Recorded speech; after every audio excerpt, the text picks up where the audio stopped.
तो बच्चों, we have a question and the question states that what do you mean by dissipation of energy?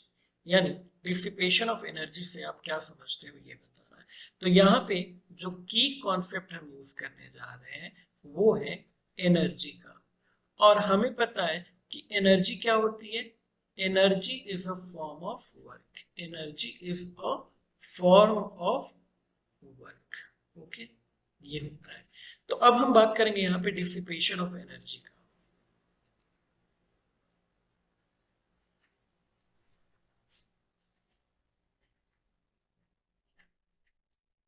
तो जैसा कि हमें पता है कि इन एनी फिजिकल प्रोसेस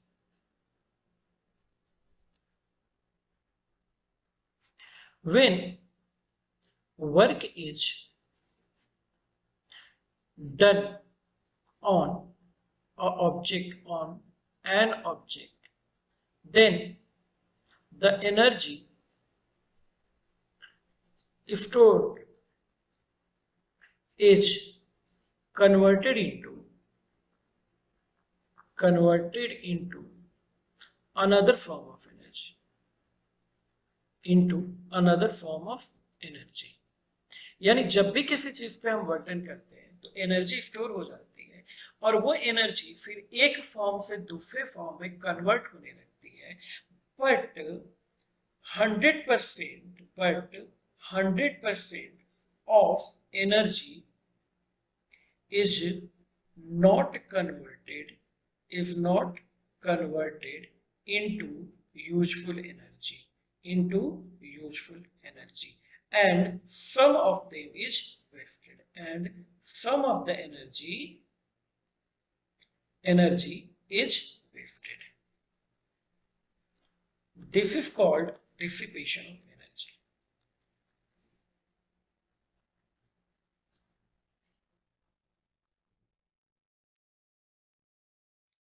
तो अगर हम किसी चीज पे कोई भी काम करते हैं तो वो एनर्जी प्रोड्यूस करती है और वो एनर्जी एक फॉर्म से दूसरे फॉर्म में कन्वर्ट हो जाती है।